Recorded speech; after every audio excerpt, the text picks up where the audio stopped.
Okay, can you see my desktop? Yes, sir, it's visible. Okay, good. So, okay, yesterday we discussed the Poisson model, and we take this data set, football English Premier League data set, and let me just, this time I just need to run it. Uh, so otherwise, things if we run, I think rest of the things. So this is where we stopped yesterday when uh, basically criticism of Bayesian statistics, particularly choice of hyperparameters. And we saw that if we choose a very strong prior, then uh, basically it does not wash out the data.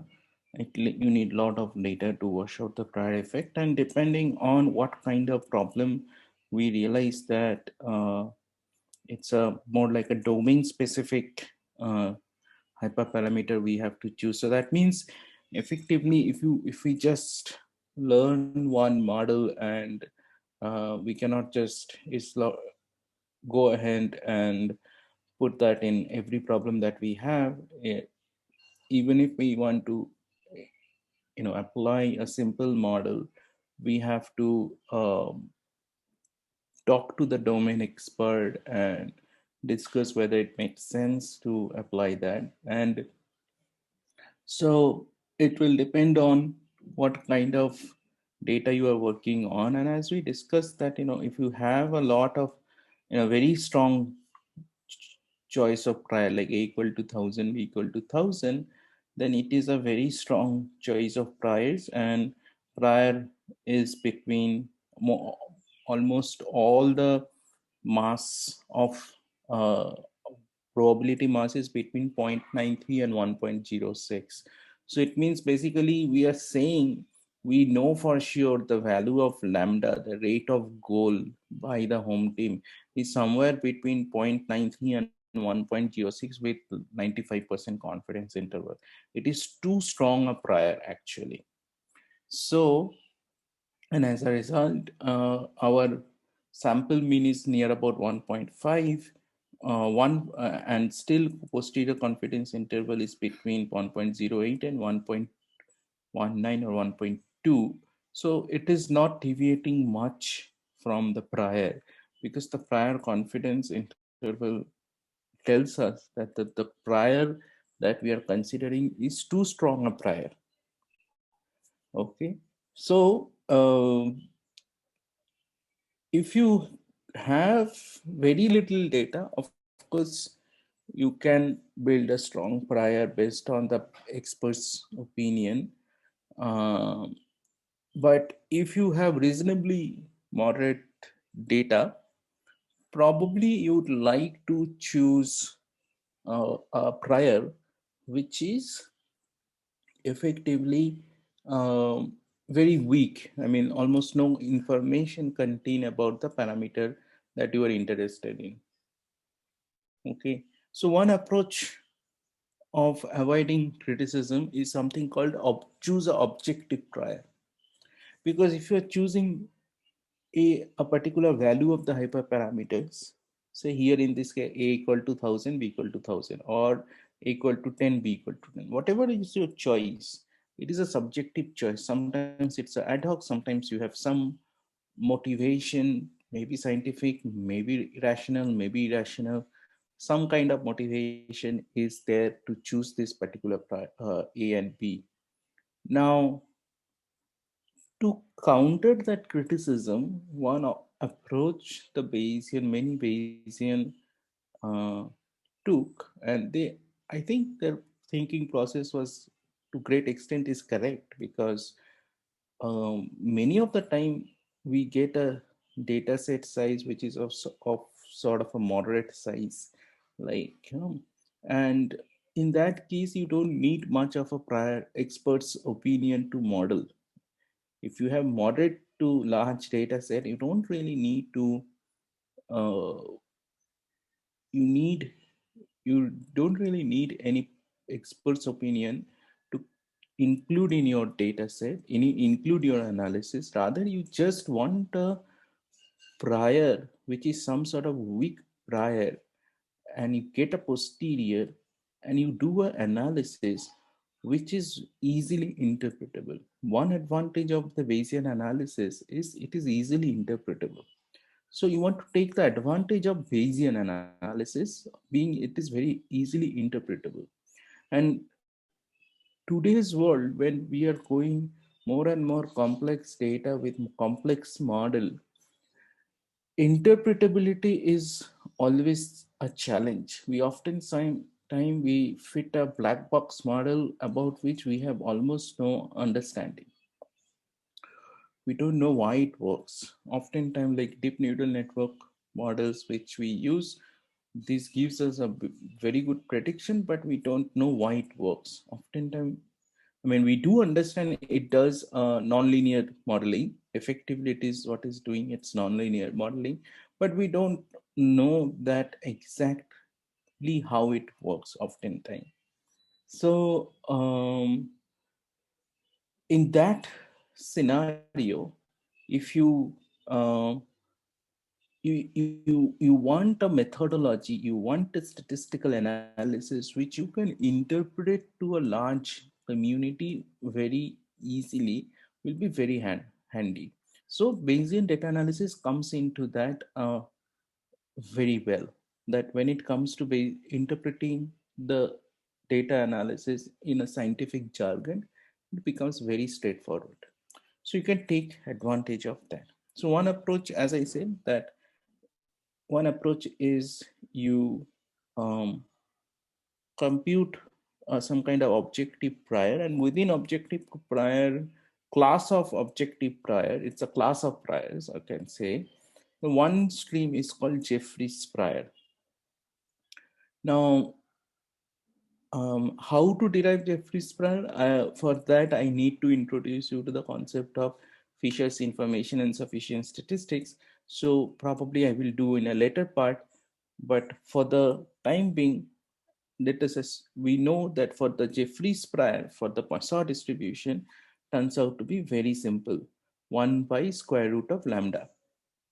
Now, 1 by square root of lambda, if you actually take a equal to half and b equal to 0, the PDF of gamma distribution will have only 1 by square root of lambda. But if you take b equal to 0, then what happens is basically this becomes a improper prior, means it is not anymore a proper probability distribution. But one advantage of Jeffreys prior for Poisson distribution, it is specific to Poisson and binomial, that since Jeffreys prior can be written in this gamma kind of structure with a, of course, I understand that b equal to 0 is not allowed, but even if you take b equal to 0, you can get a gamma kind of structure. So that basically ensures that posterior distribution is gamma a plus t and b plus n, and you a equal to half, so half plus t, and b plus n is b equal to 0, so 0 plus n. So as long as n is strictly greater than 0, my posterior distribution is proper. And that is trivially true. I will have at least one sample size, otherwise I will not be able to do any Bayesian analysis. So, which is trivially true. So posterior distribution under Jeffreys prior is a proper probability distribution, and it follows gamma distribution. So that makes our life simpler.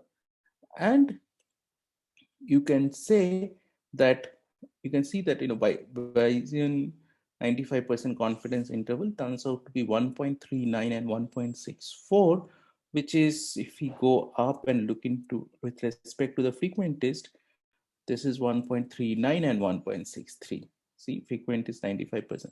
So typically the Jeff posterior analysis, if you use Jeffreys prior or any kind of objective prior, will numerically match with frequentist analysis. Now what happens is only difference will be in the interpretation. I can directly make a direct statement that true value of lambda is between 1.39 and 1.64 is has probability of 95%. Okay, I can directly make that statement. But in the frequencies 95% confidence interval, you cannot make that direct statement. Because what is the frequentist confidence interval? Frequentist confidence interval tells you that if you repeat the process again and again, out of 100 times, about 95% of times, the lambda hat, the sample mean, will be between these two range. Okay, 1.39 and 1.63. But it doesn't talk about lambda actually. It talks about the lambda hat. Okay, so that means effectively it is not talking about my uh, it is not not talking about lambda directly. It gives us an implicit understanding that okay, most likely my true value is in this region, but that is sort of an implicit statement. That is not a direct statement. But in the advantage of using Jeffreys, prior, and Bayesian setup is numerically I'm getting exact same results as classical statistics. And now I can make a direct statement that probability, the true value of lambda is between 1.39 and 1.64 is 95%. So this is the one of the, I will say, advantage of using Bayesian data analysis over the frequentist analysis. Anybody have any question? Interpretation. As Uh-huh. in, how do we get to the interpretation part from the calculation of the confidence interval? So we define the confidence interval as uh, like these interpretations, or is there some intermediate step? There is no intermediate step. What is the definition of confidence interval, frequentist confidence interval? All I'm Ah, saying is direct definition, yes. Okay, okay. right? If somebody asks you what is the definition of frequentist confidence interval and what is the definition of Bayesian confidence interval, my Okay. Bayesian definition confidence interval tells me that basically this is what it tells me, Yeah, that true value is exactly that uh, uh, probability is a less than equal to lambda, okay, less than equal to b, given data. Given the data, lambda is between a and b is 0.95. That's all it's talking about. okay. I'm saying that given the data, the true value of lambda is between a and b is 0.95, 95%. And this a is 1.39, b is 1.64. Story ends. Sir, in Why frequentist do thing, that? we have to replace lambda by lambda hat. Uh, Um, it depends on what kind of methodology you are using. Um, so how are you writing? So basically, okay, let me put it in this way. So in the frequentist confidence interval, what it says that what is lambda hat? Lambda hat is a sample mean. So your sampling distribution of lambda hat. So let me just try to explain. It is always I struggle to explain the frequentist interval. So hat lambda. First of all, this is not what is the sampling distribution of lambda hat? Lambda hat is a sample mean. For Poisson distribution, we don't know exact distribution. We know asymptotically, means if I have large enough sample size, okay, then it is approximately follow normal distribution with parameter lambda and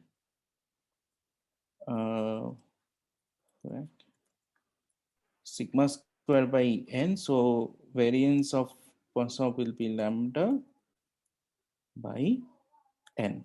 That's what we know. Okay. Now from here, when the confidence interval people create, it's a very weird way of creating confidence interval. First, they define something called pivot distribution. Okay.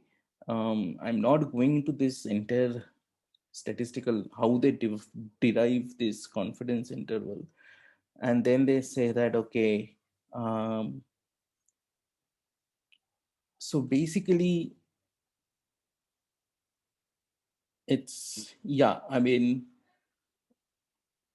what is the right way of saying that? That if I, and then if it is, I'm creating a two confidence interval. So basically that means lambda hat, my confidence interval will be lambda hat plus minus 1.96 times square root of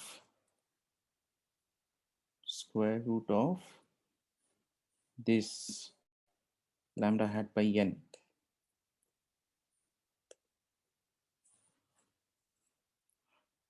Okay. Now here, if I just write this thing, the problem is the standard error involves this lambda guy. So I have to estimate that also. So so let's plug it in there. I just plug it in there.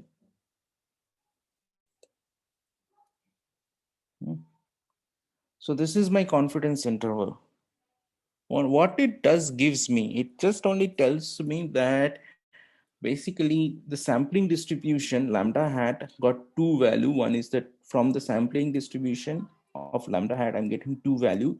One is the lower point, another is the another upper point. And lambda, true value of lambda is between these two points.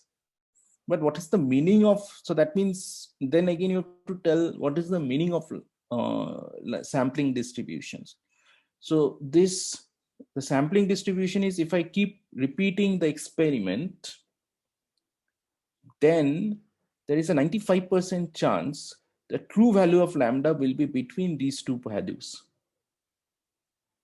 lambda hat plus and lambda hat minus of the standard error. So it is not direct statement, it's an implicit statement. Because of the assumption that lambda has some particular true value, while we can only compute distributions. So we have to make some sort of remember that in the frequentist method, they always assume lambda is a constant. True value of lambda is a constant. Yeah, and we can right? only compute Because it always assume true value of lambda is constant. So that means there is no, so it's a constant value. So I can only say that, okay, here is a two possible values between which the true value can be there. Okay. Now, how you say what is the probability? How you induce probability? Right. By repeated experiments. You cannot directly say what is the probability. Now, in order to bring the probabilistic statement, what frequentist method is doing, it is bringing the concept of sampling distribution. Yes. Yes. Okay. So that is what is happening here. Understood, sir. Okay. Thank you. So this is the frequentist.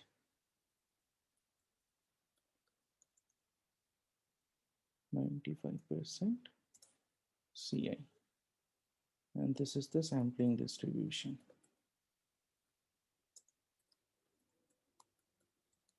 All right.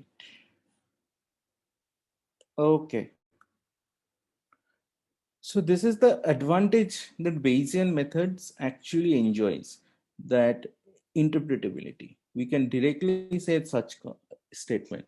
Given the data, my true value of lambda is between A and B.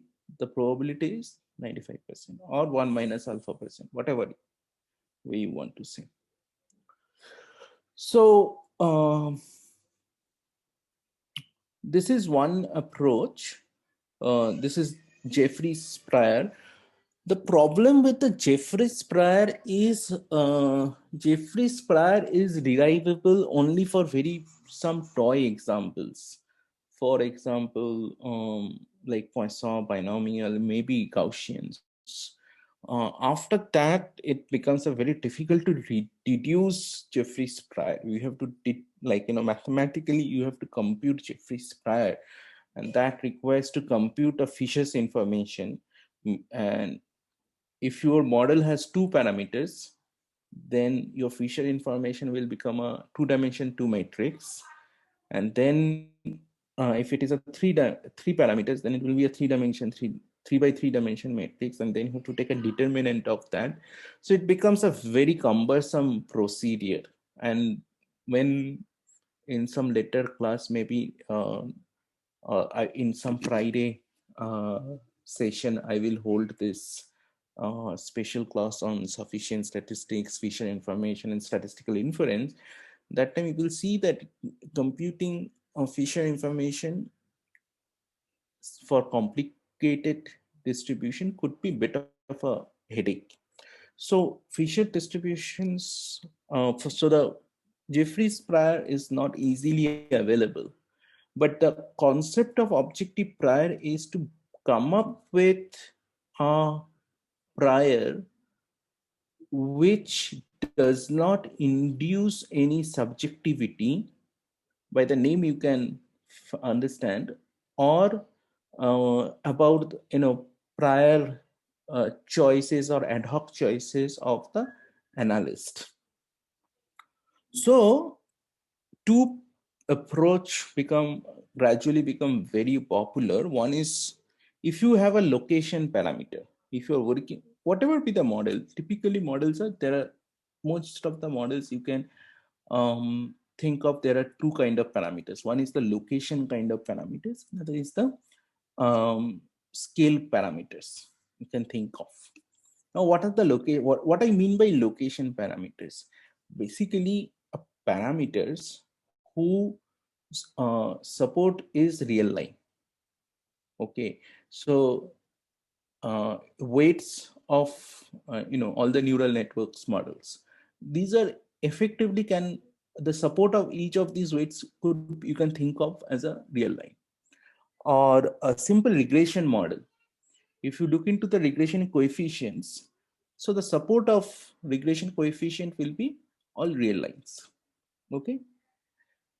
Similarly, a model can have a scale parameter, which will basically control the scale effect of the model. And the scale parameter typically are on the positive side of the real line. So R plus. Okay. So what in Berger's book, Jim Berger's book in 1985, Statistical Decision Analysis, in that book, he showed that if you choose Cauchy distribution, if you're trying to model a location type parameter whose support is on the real line, if you choose a Cauchy distribution, then it gives a very robust analysis in a sense. And why it is so? Because Cauchy distribution is a distribution which mean variance, any higher order moments, skewness, kurtosis, you cannot compute at all. Okay, so when I'm having a distribution, but when I'm a person, and how people identify I'm the person they're looking for, by looking at my name. Okay, So that is the unique feature, unique ID that we kind of, to identify a person or something like that. So if I say, if you say a dog, we know what is dog and it has certain features. And these features are like, dog will have a tail, it will be a four-legged animal, it will, it will be furry animal, could be or something. So all these features identify the dog. Similarly, when it comes to distribution, the it is the moments, the mean, variance, second order moments, third order moments, skewness, kurtosis. These are the features which identify our distribution uniquely. Now, Cauchy distribution is such a weird distribution. It's a proper probability distribution. If you integrate out, it will be exactly give you one, but none of the mean, variance, higher order moments, skewness, kurtosis does not exist. It's a very weird moment. So that means, and if you don't have a mean, variance, anything, so that means effectively, if you take a Cauchy 0, 1 distribution, you cannot induce any subjective information through Cauchy distribution. So Cauchy distribution could be effectively used as a um, what is the right way of saying objective prior. Okay. Gell-Mann in his 2006 paper proposed half Cauchy distribution to use for the scale parameter. Okay. So, and this is the PDF of the half Cauchy distribution, half Cauchy 0, 1 distribution. And same in half Cauchy distribution also, you don't have any mean, variance, nothing. It is so heavy tail that nothing actually exists. So how you uh, get the, so if I decide to choose, like, okay, on lambda, now if you, lambda, the value of lambda is between 0 to infinite. Lambda is a rate parameter for Poisson distribution. So it will behave like a scale parameter. So let's assume that I want half Cauchy distribution, half Cauchy 0, 1 on lambda parameter. Okay. So this is where I have defined the density of half Cauchy distribution. Okay. And here is the one I am talking about, the model. So now we have decided, okay, I have a sufficient statistics T, which contain all the information about x1 to xn. So I don't need to work with x1, x2, xn. I can just directly work with T. So T follow Poisson in lambda, and lambda follow half Cauchy 0, 1. Now using half Cauchy 0, 1 will give me a interesting also additional advantage, because if you remember, I gave an assignment that you have to show that if a prior distribution is proper probability distribution, then posterior will be proper probability distribution. So that means that my posterior distribution of lambda given T and N is proportional to likelihood time of lambda given, so of lambda times p of lambda. Now likelihood of lambda is basically, this is the Poisson distributions, the PMF of the Poisson function, and this is the prior, the half Cauchy, PDF of the half Cauchy. Now since my prior is a proper probability distribution, so that means I am guaranteed that the posterior will be proper. So I don't have to really worry about whether my Bayesian inference will be valid or invalid. Okay, so this is a crucial point. Also, since I'm using lambda as a half Cauchy distribution, so there will be no I cannot induce any subjectivity in my methods, because none of the moments exist for half Cauchy distribution. Mean, variance, expectation of x square, second order moment, third order moment, any moments, any higher order moments does not exist.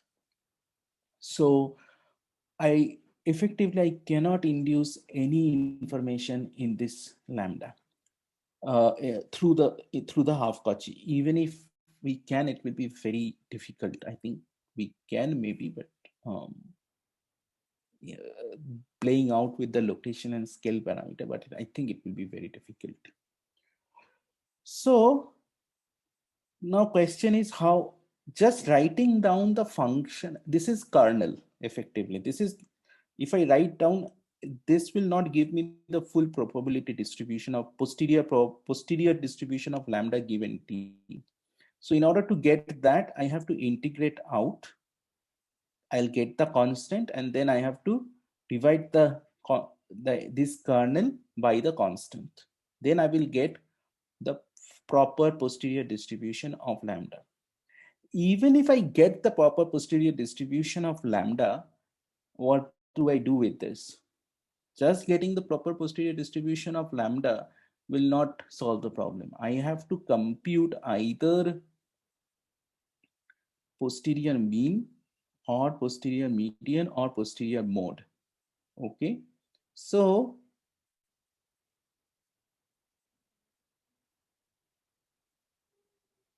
what to do? The one thing I can do is I can quickly compute the posterior mode.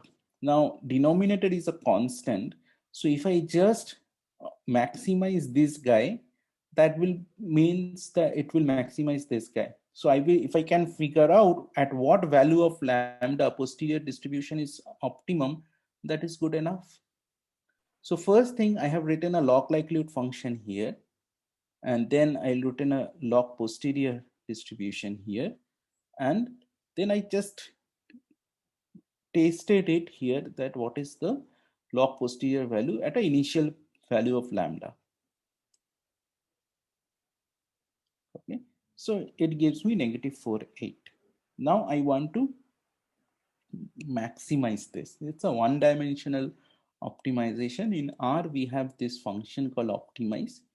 I have to keep the objective function f as a log posterior, and then I have to give an interval in which the search has to go.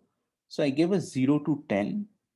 Then I have given t equal to t and equal to 10, and maximize it has to do maximization. So I said maximum equal to true.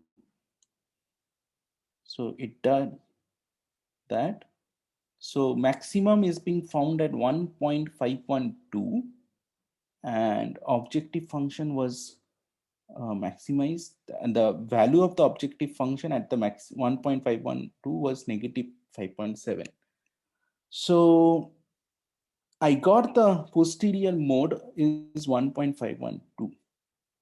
Now question is fine by optimizing the log posterior. Now question is how to estimate the posterior mean or Bayesian interval. So that means I have to compute this effectively.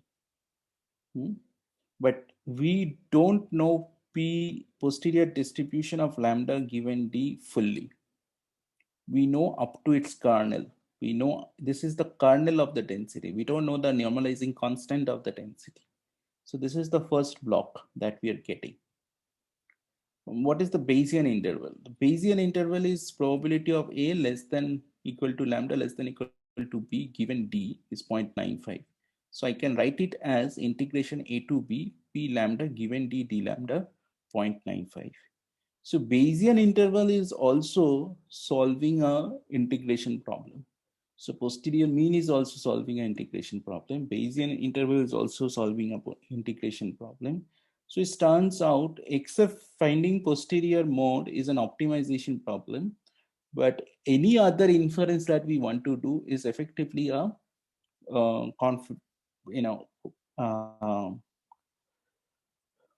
solving an integration problem. So if you are only happy with the point estimate, you can stop here.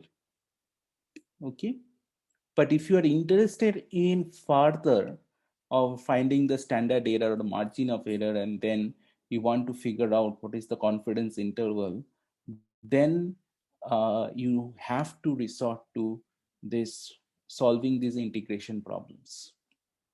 Okay, and how we solve these integration problems. One is if you have a one dimension problem, you can solve an integrate.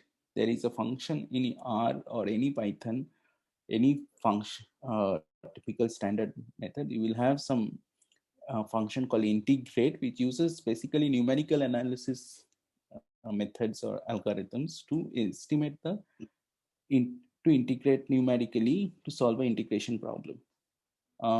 Either you can do that, or what you can do, you can, if I have to compute this a posterior mean, one thing I can do, I can simulate data from this posterior distribution and then take a sample mean of that. And if I do it enough time, and I can hope that weak law of large number will kick in and my sample mean will converge to this. So I will talk about, and that's how typically the integration is being solved. That is particularly the high dimension integration. When you have in your model, you have more than 2-3 parameters. You have to solve a 2-3 dimension integration problem, or more than 2-3, maybe 10 or 20 dimension integration problem. At that time, you have to resort to standard numerical integration technique will not work. You have to resort to Monte Carlo and Markov chain Monte Carlo, and you will see that simple standard Monte Carlo will not work. So you have to resort to Markov chain Monte Carlo, and that comes with a lot of computational cost. So I will talk all about this. So either in the next session, either I will move to the Markov chain Monte Carlo, or maybe I will first finish the regression model, Bayesian regression model, and then I will move on to Markov chain Monte Carlo. Okay. So anybody have any questions? So I think that's all I have. So what's the definition of an objective function? Why can't we use uniform prior for objective prior? Not always it will give me, okay, that's a good question. So if it is a location parameter, means the support of the parameter is real line, then you can use uniform prior, just P of theta proportion to 1. Okay. And that will be non-informative improper prior. But if you have a scale parameter which is on the R plus, okay, then how do you make the scale parameter on the entire R? By taking log transformation. You can take log of, say in case of lambda, if I have to make the support between minus infinity to infinity, the real line, then I will take log of lambda. Okay. So now, means infinity. yeah. So then my support will be minus infinity to infinity, and I can take pi of 1. But log of lambda is not same as lambda. So the probability mass, there has to be you have to take care of the Jacobian of the transformations. So what is the Jacobian of the transformation? Del of del lambda will be 1 by lambda. So the non-informative prior for lambda will be 1 by lambda. So you can use, so that that is what it happens. Do you understand what I'm saying or not? I did not understand, but no, I'll tell you. I'll tell you. Write it down, and if I can't, then I'll ask you again. No, I think it's a good question. Let me answer it. Try to answer it. So suppose your X is a distribution. X as a random variable. This is pure probability. Okay, don't worry about statistics here. X follow Poisson. X is a random variable which has a PDF f of x. Okay. Now y is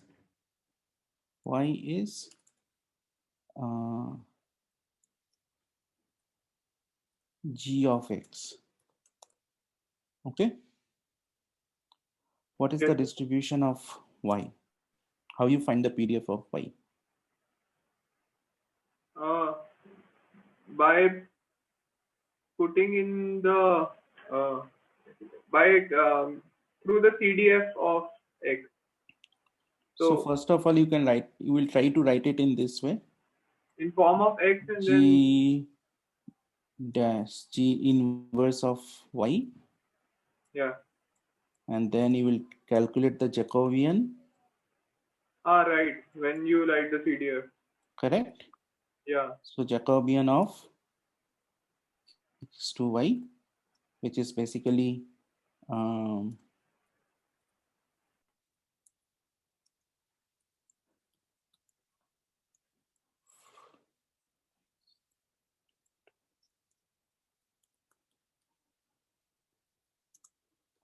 correct? And then what you do? How you come up with, say, PDF of Y is, say, H of Y. How you write it? F of G of Y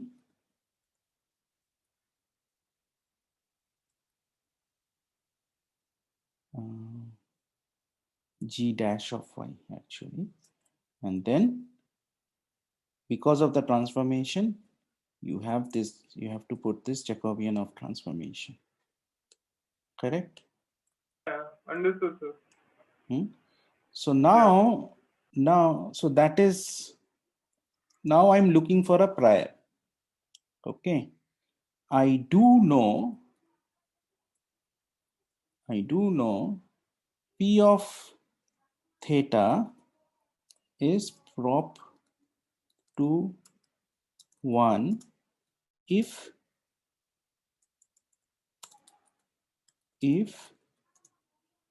theta in R, sorry, yeah, if theta in R, okay.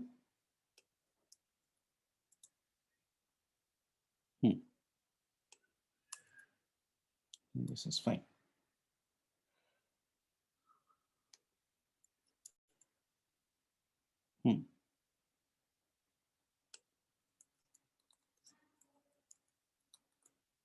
Next, I am looking for, if you are looking for lambda which is in the R plus, then naturally you have to have this Jacobian lambda. So basically theta, lambda is in the R plus, lambda in. All right. That's why we get the 1 lambda. Exactly. Yes. Exactly. In R plus. Okay. Theta in the R, lambda is in the R plus. Now I want sort of P lambda to be 1. Yes. That is non-informative improper prior. But lambda is there. So what I can do, I can define theta to be log of lambda. Correct? Now log of lambda means basically my Jacobian is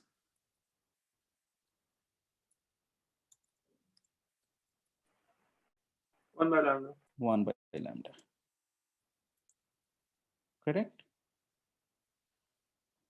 Now naturally your P of lambda is effectively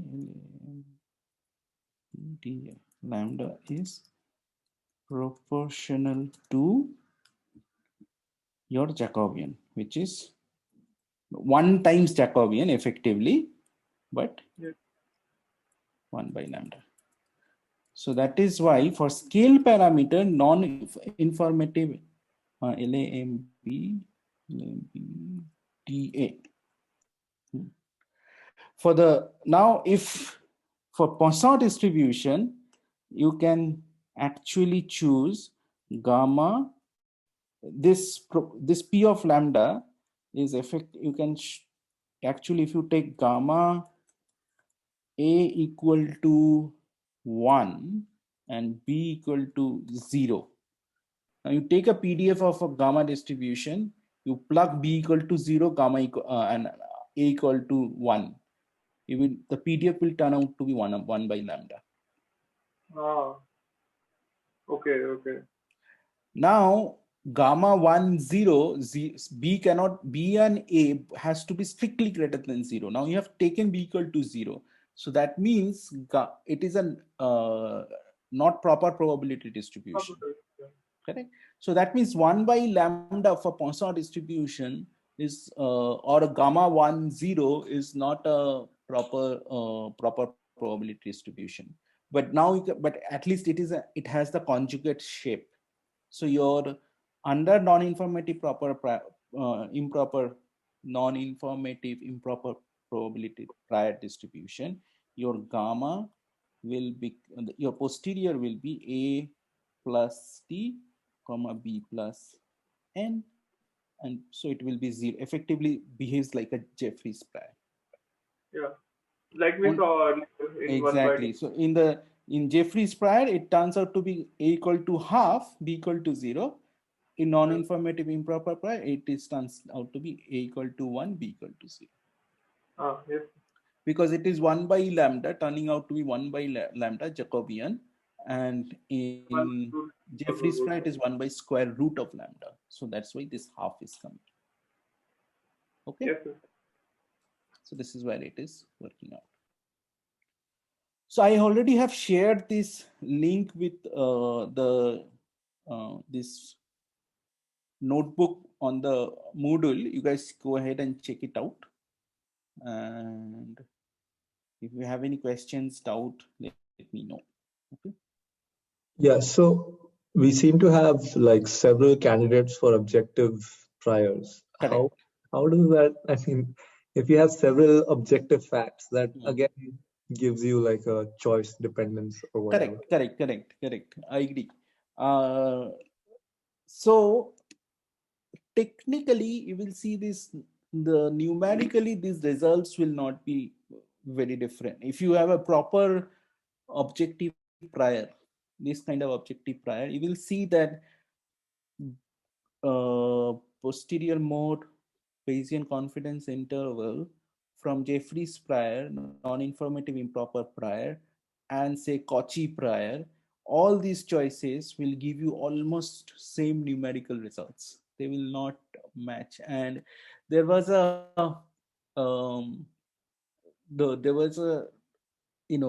one way of approaching this, that you can show that these priors are equivalent, some equivalence of the prior is being showing equivalence of the prior.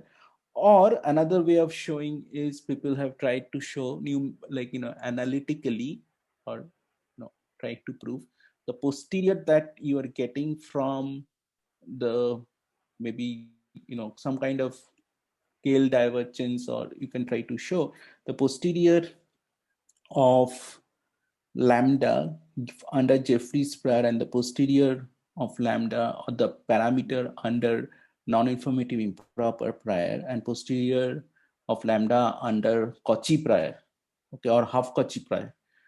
They are, the Kullback-Leibler divergence between these priors, these posteriors, is less than some epsilon or bounded. If you can show that, then effectively, even if you're choosing different type of priors, your final analysis is not going to be very different. They are in some equivalence. Yeah. So that is the best way to prove that, and people have done that. I'm not going into that thing.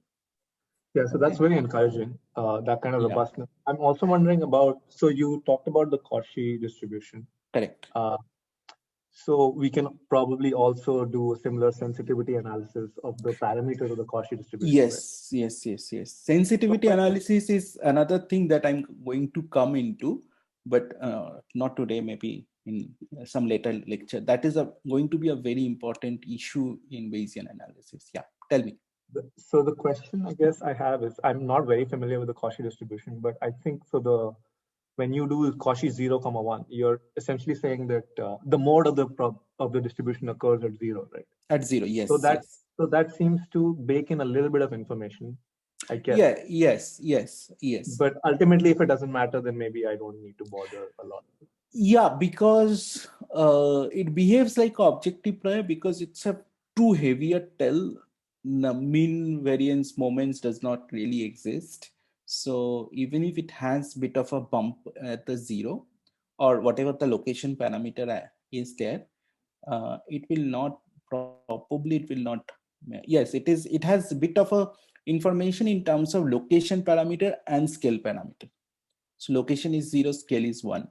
In that sense, yes, it does have some information, but other than that, it really does not have any other information. And the advantage is the major advantage is it's a proper probability distribution, whereas in Jeffreys prior or non-informative prior, the flat prior, whether it will be a proper or not proper, it is not guaranteed. Most of the time, Jeffreys prior and non-informative improper prior are not proper. And what happens in that case, if you have a new kind of model that you are trying, then you have to explicitly mathematically prove that your posterior distribution is a proper distribution. And the posterior mean and other things are integrable. I mean, those things are integrable and they are bounded and all those things. So that takes a lot of, but if you use a proper distribution like Cauchy distribution, then you don't have to worry about this, really very, flat, what is the right say word? This integrability of the posterior distribution, or whether it's a proper or not, whether the posterior mean exists or not. You don't have to really worry about those things. As long as you have a proper probability distribution, you know for sure your posterior distribution is a proper posterior distribution.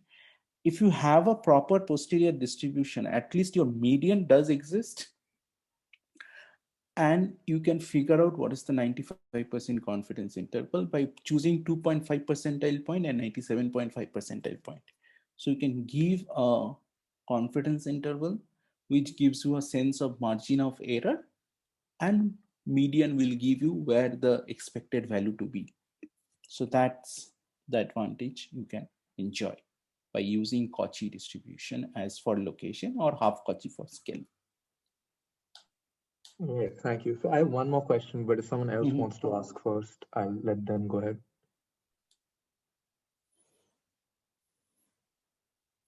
Looks like no, you go ahead. Cool. So since you brought up KL distance, so my understanding of uninformative is the E.T. James style max entropy principle. Yeah. Yes. Yeah. You can use any other thing also. I mean, KL divergence is one choice. Yeah. Right. So I mean, should I expect that those kinds of considerations might also point to the candidates we discussed today, if I try to maximize entropy?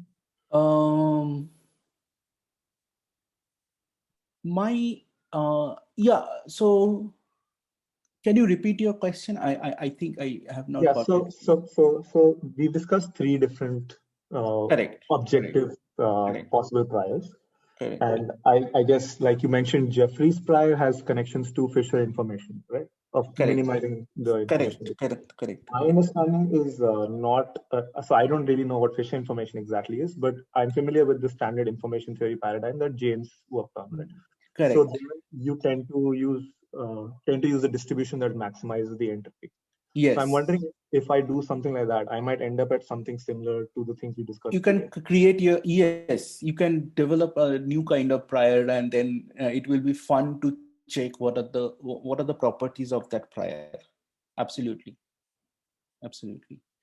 I mean, in the standard Bayesian statistics approach, people sort of when it comes to objective prior, mostly they focus on this Jeffreys prior, or there is something called reference prior. Jim Berger himself, I think, is the inventor of that thing, but that is very cumbersome to actually deduce reference prior. otherwise non-informative prior. These are the three things that are the most popular. Reference prior is actually so cumbersome, I don't teach people. It just takes away the entire fun of doing Bayesian data analysis. Another is, and Cauchy prior and half Cauchy prior for scale is nearest to the objective prior.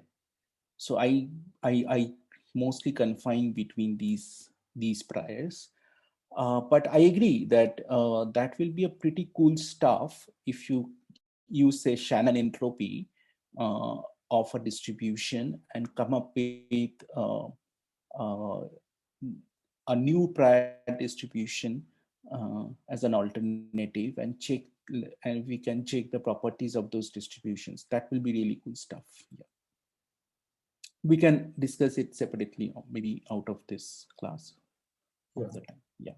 Another soft question, if we still have time. It seems Yeah. to me like, and I may be completely wrong. It seems to be like after like sufficient expertise, people don't really bother about okay, it needs to be absolutely objective or something like that. Like a lot of other holistic considerations come up, and you sort of move past this pedanticness around, okay, it has to be objective. Is that true? See, I mean, yeah. So in 80s and 90s, I'll say, so I have seen little bit last tinge of this objective versus subjective fight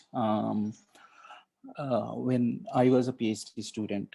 But really nowadays people don't much worry about this objective versus subjective unless somebody is really very staunch into the Bayesian school and something like that. But people have realized it is very difficult to actually attain pure objective, completely free from subjectivity. It is very difficult actually to achieve.